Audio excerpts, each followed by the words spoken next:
नाज़रीन, अवामी न्यूज़ में ख़बरनि जो सिलसिलो जारी है। जाम शोर मां ख़बर ॾींदा हलूं त अमरीकी यूनिवर्सिटी यूटा जे ताम सां महाराणा यूनिवर्सिटी जे अला मुतालती ऐं तहक़ीक़ी पाणी जे मर्कज़ जी ॿी बैंच जे ग्रेजुएशन तक़रीब थी गुज़री। तक़रीब खे ख़ासि महिमान तौरु ख़िताब कंदे सिंध जे वॾे वज़ीर सईद मुराद अली शाह चयो त मुल्क खे पाणी ऐं मालियात जो ज़बरदस्त चैलेंज दरपेश आहिनि। पीअण जे साफ़ पाणी, तोड़े पाणी, खोट ऐं आपाशिया लॻायल मसइलनि जे हल लाइ सिंध हुकूमत खे तजवीज़ घुर्बल आहिनि। उन में महाराणा यूनिवर्सिटी पाणी मर्कज़ सां लाॻापियल फैकल्टी मेंबर ग्रेजुएट असांखे तजवीज़ ॾियारे मोकिलियुनि। हिन चयो त मां महाराणा यूनिवर्सिटी वाइस चांसलर खे चवंदुसि त हू उन में पाणी पॉलिसी जी रोशनी में नयूं तजवीज़ूं मोकिले त जी पीअण जे पाणी, सामूंडी पाणी जे चार्ट, ज़हरीले पाणी, तोड़े पाणी जे मुतहसिन हवाले सां सिंध हुकूमत जी रहनुमाई थी सघे। हिन वाटर सेंटर जे कामयाब मास्टर्स कंदड़ शागिर्दनि खे चयो त इहे मुल्क खे पाणी सां लॻायल मसइलनि, माहौलियाती तब्दीली वग़ैरह जे हवाले सां कमु कनि। हिन ग्रेजुएट कंदड़नि खे मुबारकबाद ॾींदे चयो त मुल्क जे लाइ घणो कुझु करे सघण जी अहलियत रखनि था।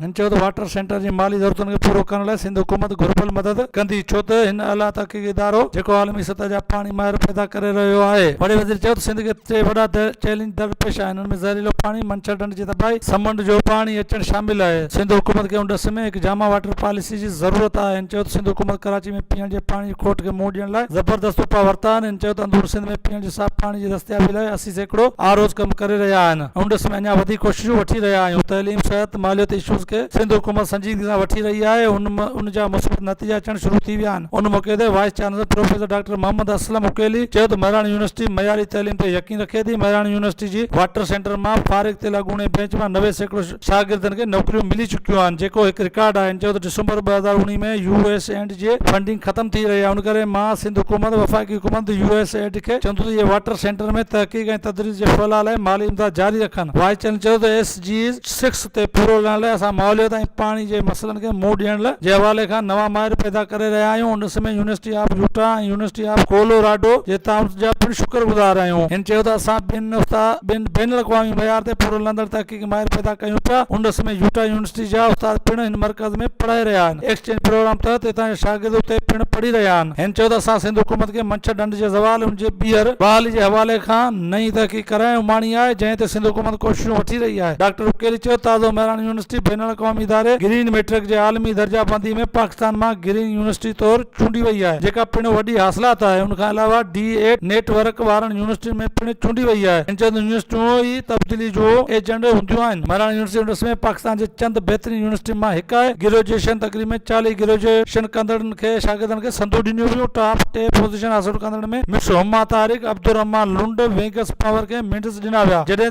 ॿिनि PhDs खे पिणु डिग्रियूं ॾिनियूं वियूं। वधीक ख़बरनि ऐं तफ़सील लाइ विज़िट कयो अवामी news Facebook page, YouTube page ऐं अवामी न्यूज़ वेबसाइट।